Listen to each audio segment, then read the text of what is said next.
Press वार्ता का मुख्य मुद्दा क्या है? प्रेस वार्ता आपने बुलाया है, उसके लिए मैंने किस लिए आपने बुलाया है? क्या प्रेस वार्ता इसलिए बुलाया है कि चूँकि निकट भविष्य में निगम का चुनाव होने जा रहा है और किसी भी निगम का चुनाव या राज्य का चुनाव हो या किसी तरह का चुनाव हो, इसमें एक हम संदेश भेजना चाहते हैं, लोगों तक अपना संवाद पहुंचाना चाहते हैं कि निगम के चुनाव में एक अच्छे व्यक्तित्व को आना जरूरी है ताकि निगम स्वच्छ बन सके, निगम में उत्तरोत्तर विकास हो सके।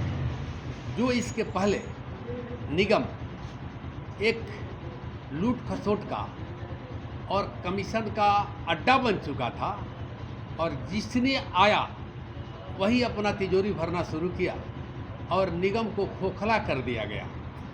विकास के नाम पर पूरा शहर देख रहा है, जान रहा है कि चंद बारिश की बूंदें जब गिरती है तो शहर अपना रूप दिखा देता है कि कितना विकसित हम हुए हैं और लोगों ने कितना विकास किया। हाँ, शहर का विकास कम किया, लोगों के समस्याओं का समाधान कम किया, अपनी तिजोरी ज़्यादा भरने में लोग रहे। नतीजा ये हुआ कि अभी विगत कुछ दिनों में न्यूज़ में, मीडिया में चारों तरफ हुआ कि निगम में बहुत दिनों से भारी घोटाला होते आ रहा है और इधर उजागर हुआ कि बगैर काम किए हुए भी पैसे निकाल लिए गए। तो इस तरह के कुकृत्य हो रहे हैं निगम में, और निगम हो या सरकार हो, कोई भी व्यवस्था हो, ये सारी व्यवस्थाएं प्रजातंत्र में पब्लिक के होता है और पब्लिक के हित में काम करने के लिए ही होता है, क्योंकि पब्लिक के टैक्स पर सारा चीज़ चलता है। और जो निगम के पदाधिकारी हों या जो निगम का मेयर हो या वार्ड पार्षद हो, कोई भी आदमी अगर पब्लिक से धोखा करता है तो यह देश का निर्माण नहीं होगा, बल्कि उससे एक लोगों में नफरत की भाव जगेगी और जो विकास होना चाहिए वो विकास दिखाई नहीं देगा और एक आदमी का पॉकेट भरेगा।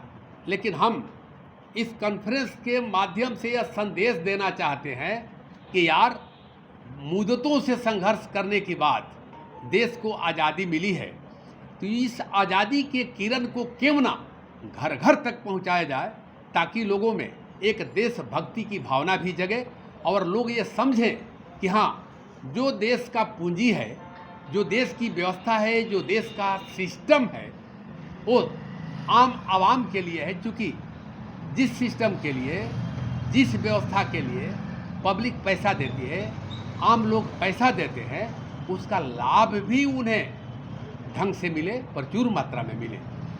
आजकल हम देखते हैं कि निगम के द्वारा जो भी काम होते हैं, नली का काम हो, गली का काम हो, सड़क का काम, एक तरफ से काम होते जा रहा है, दूसरे तरफ से टूटने का काम लगा दिया। फिर 1 साल या 2 साल के बाद फिर उसी का एस्टीमेट बन रहा है, फिर उसी का जा रहा है। तो भैया, इससे देश का विकास नहीं होगा। कुछ ठेकेदारों का विकास हो सकता है, मैं मान सकता हूँ, कुछ दलालों का विकास हो सकता है, कुछ पदाधिकारियों के पॉकेट भर सकते हैं, लेकिन यह पैसा तो पब्लिक का न खाली हो रहा है, तो खाली होगा, गवर्नमेंट का खजाना खाली होगा, तो विकास के नाम पर टैक्स बढ़ाए जाएंगे, महंगाई बढ़ जाएगी, तो इसका भुक्तभोगी कौन होगा? पब्लिक होगी। तो मध्यम वर्ग, मजदूर वर्ग और गरीब वर्ग तो बहुत प्रभावी होगा ना, उसका तो कमर टूट जाएगा। दोष किसका है? गरीबों का तो है नहीं, मध्यम वर्ग मजदूर का तो है नहीं, लेकिन खामियाजा उसे भी भुगतना पड़ता है हुजूर। इसलिए मैं इस माध्यम से संदेश देना चाहता हूं कि देश के तमाम नागरिकों का यह परम कर्तव्य होता है कि जब भी चुनाव आते हैं तो जाति भावना भूलकर, पार्टी भूलकर, धर्म भूलकर व्यक्तित्व की पहचान करें और व्यक्तित्व के नाम पर अपना वोट कास्ट करें, ताकि निगम बहुत बेहतर सज सके, निगम अमीर हो सके और निगम के अंदर जितने कार्य क्षेत्र में सिस्टम आते हैं उसको दुरुस्त किया जा सके। तब है कि इसको करने के लिए नीति भी सही होनी चाहिए, नियत भी सही होना चाहिए, तब है कि ऐसे नीतिवान को लाना होगा। लेकिन मैं इस चैनल के माध्यम से संदेश देता हूं आम आवाम को, पूरे यहाँ के जनता भगवान को, कि आप एक बार ज़रूर सोचेंगे कि कौन सा आदमी है जो निगम को चमका सकता है, कौन सा आदमी है जो निगम में व्याप्त भ्रष्टाचार को ख़त्म कर सकता है, वह कौन सा आदमी है जो पढ़ा लिखा हो, जानकार हो और जिसके अंदर कुछ समझने की क्षमता हो और जिसके अंदर भ्रष्टाचार के अगेंस्ट में लड़ने का साहस हो, जिसके अंदर के पुरुषार्थ कभी जीने के लिए घिनौना समझौता न किया हो। नहीं तो भैया हम केवल चेहरा बदल दे, कुर्सी बदल दे, उससे निगम नहीं बदल सकता।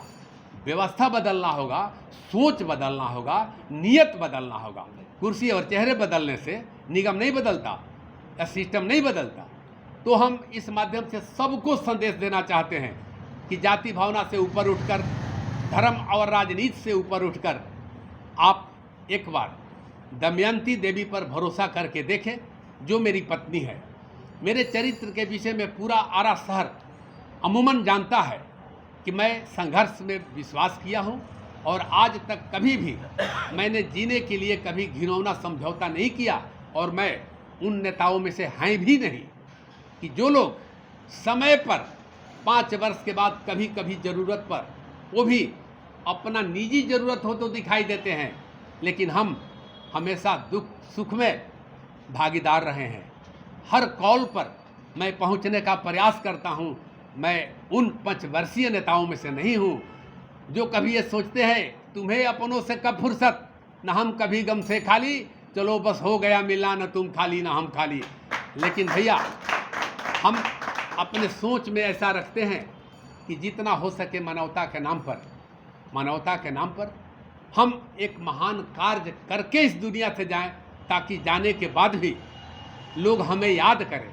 क्योंकि एक आदमी जो कभी गलती नहीं करता, संजय बाबू, जो आदमी कभी गलती नहीं करता वो भगवान होता है, और जो अपने गलती को स्वीकार कर लेता है वो इंसान होता है, और जो बार बार गलती करता है, जानबूझकर गलती करता है, वो शैतान होता है, और जो इन गलतियों को माफ़ कर दे वो महान होता है। वही जनता महान है जो बार बार गलतियों को माफ़ कर देती है। लेकिन पहचान करने की ज़रूरत है कि शैतानों की संख्या बढ़े नहीं, यहाँ कम से कम भाईचारा बना रहे और विकास का जो निरंतरता है वो बना रहे, और आज़ादी का मतलब सबको समझ में आने लगे, और यह सुविधा जो सरकारी है जिसके लिए हम टैक्स देते हैं वो सबको मुहैया हो, सबके चौखट तक जाए। यही मेरा संवाद है, यही मेरा संदेश है।